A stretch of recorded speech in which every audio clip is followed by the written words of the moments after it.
بسم الله الرحمن الرحيم. عن ابي هريره رضي الله تعالى عنه قال قال رسول الله صلى الله تعالى عليه وسلم من حسن اسلام المرء تركه ما لا يعنيه رواہ الترمذی۔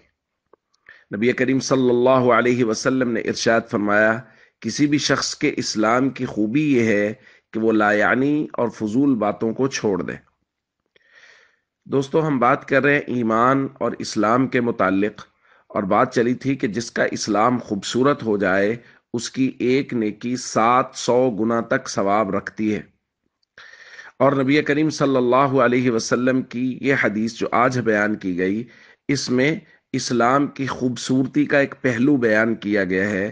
نبی کریم صلی اللہ علیہ وسلم فرما رہے ہیں، کسی بھی شخص کے اسلام کی خوبی اور خوبصورتی، عمدگی یہ ہے کہ وہ لا یعنی کاموں اور لا یعنی باتوں کو چھوڑ دے۔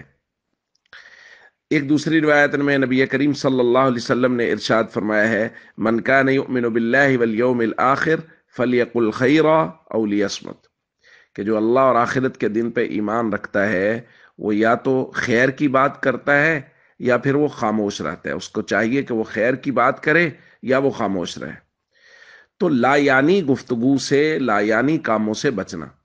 دوستو، ہمارے معاشرے کا بہت بڑا مسئلہ یہ ہے کہ عام طور پہ ہماری مجالس اور ہمارے موضوع مجالس وہ لوگوں پر تنقید ہوتا ہے، لوگوں کے منفی پہلوؤں کو ذکر کیا جاتا ہے جو نہ صرف لا یعنی ہے بلکہ وہ گناہ ہے۔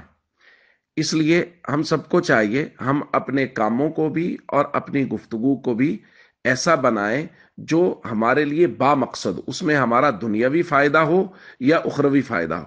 اس لیے کسی بھی مجلس میں اگر کسی پر بات کرنی ہے تو اس کے اچھے پہلوؤں کو لے کے بات کریں، اس کی نیکیوں کو لے کے بات کریں، وگرنہ اپنی اصلاح کے متعلق، اپنی زندگی کی بہتری کے متعلق، وہ دنیاوی کے متعلق ہو یا اخروی کے متعلق، بہتری کی بات کریں، اپنی بہتری کی بات کریں۔